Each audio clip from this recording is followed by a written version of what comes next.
कांग्रेस पर काल सर्प दोष मंडराया। भारत की महान विभूतियों ने सालों पहले ही दे दिया था श्राप। सावरकर से लेकर अटल तक, विवेकानंद से लेकर बाला साहेब ठाकरे तक ने की थी भविष्यवाणी। एक संत ने 1966 में दिया था कांग्रेस को श्राप, हिमालय से वो आएगा तुम्हें बर्बाद कर जाएगा। इतिहास गवाह होता है कि भविष्य में क्या होगा। जो आज हम 3 मिनट की रिपोर्ट में बताने वाले वो कांग्रेस की बर्बादी का सार है, अंत का अध्याय है। पर इसकी शुरुआत 100 साल पहले हुई। तब ना मोदी का जन्म हुआ था, ना ही आपका। अगर आप ये रिपोर्ट राहुल गांधी तक पहुंचा दें तो वो काल सर्प दोष को ठीक से समझ पाएंगे और ये भी जान पाएंगे कि कांग्रेस के पास आज राहुल गांधी क्यों है और बीजेपी के पास नरेंद्र मोदी क्यों है। हमारी रिपोर्ट 7 महान व्यक्तियों, राजनेताओं, विचारकों या फिर संतों पर आधारित है जिनके श्राप के कारण कांग्रेस आज विलुप्त होने की स्थिति में खड़ी है। ये बात है साल 1965 की। कांग्रेस की सरकार थी और संत गौ हत्या रोकने की मांग कर रहे थे। उसी दौरान देश भर के संतों ने संसद को घेरने का फैसला किया। उस वक्त महान संत करपात्री महाराज की तूती बोलती थी। इंदिरा गांधी भी खुद उनकी भक्त थी। करपात्री महाराज से इंदिरा ने वादा किया था कि अगर सरकार बनी तो देश के अवैध बूचड़खाने बंद कर दिए जाएंगे। इंदिरा चुनाव जीत गई, लेकिन बाबा का वादा पूरा नहीं हुआ तो संतों ने संसद को घेर लिया और जवाब में पुलिस ने गोली चलाई, जिसमें कई संतों की मौत हो गई। उसी घटना के बाद करपात्री महाराज ने इंदिरा और कांग्रेस को एक भयानक श्राप दे डाला, जहां से मोदी का जन्म होता है। हम आपको 7 श्राप सुनाते हैं जहां तय हो गई थी कांग्रेस की तबाही।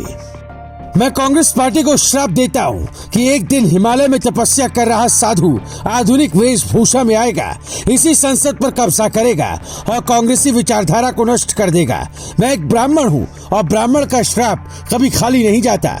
गोरखपुर से छपने वाली मासिक पत्रिका कल्याण में इस घटना के बारे में छपा था। मुझे इस बात का दुख नहीं है कि तूने निर्दोष साधुओं की हत्या कराई, बल्कि तूने गौ हत्या करने वालों को छूट देकर पाप किया है। ये माफी के लायक नहीं है। गोपाष्टमी के दिन ही तेरे वंश का नाश होगा। साधुओं की हत्या के बाद करपात्री महाराज का श्राप। 130 साल पहले ही अमेरिका के शिकागो में महापुरुष स्वामी विवेकानंद ने एक श्राप कांग्रेस पार्टी को दिया था, जिसमें उन्होंने कहा था, जिस दिन मरा हुआ हिंदुत्व गर्व से कहेगा मैं हिंदू हूँ, उस दिन अमेरिका भी भारत की परंपराओं के सामने नतमस्तक होगा।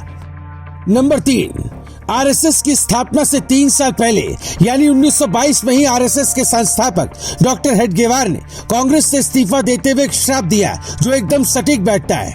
मैं आज कांग्रेस छोड़ रहा हूं, पर मैं शपथ लेता हूं मैं इसी कांग्रेसी विचारधारा के विरुद्ध ऐसा संगठन खड़ा करूंगा जो कांग्रेस का नामो निशान मिटा कर रख देगा, चाहे इसके लिए 100 साल ही क्यों न लगे। 800 साल की गुलामी में 100 साल और सही, यही संगठन भारत को अखंड भारत बनाएगा। नंबर 4, महात्मा गांधी ने एक नोट में लिखा, कांग्रेस अपने वर्तमान स्वरूप में अपने उपयोग से बाहर हो गई है, अब कांग्रेस को भंग कर देना चाहिए।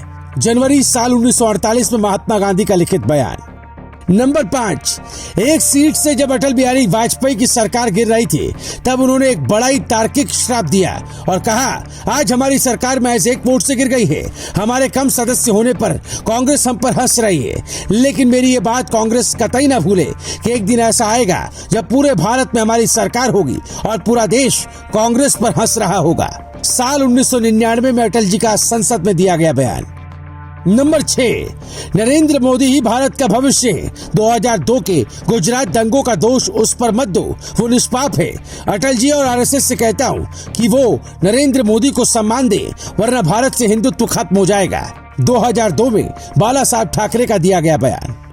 आज ज्यादातर लोग कांग्रेस के पतन के पीछे गांधी परिवार की सोच और नीतियों को दोष देते हैं, पर हमारे समाज में कहा जाता है, जब कब्र पर घर बनाएंगे तो तरक्की नहीं विनाश होता है। संतों की आत्मा ने जो कहा आज सच होता दिख रहा है और हमेशा याद रखना चाहिए, कभी भी किसी को छोटा और कमजोर समझकर उसका तमाशा नहीं बनाना चाहिए, नहीं तो श्राप जब लगते हैं तब उसे कोई नहीं बचा सकता है, क्योंकि सृष्टि को चलाने वाले ने सब कुछ पहले ही लिख दिया। घमंड न अर्जुन का टिका न गांधी परिवार का। Bureau report, global Bharat TV.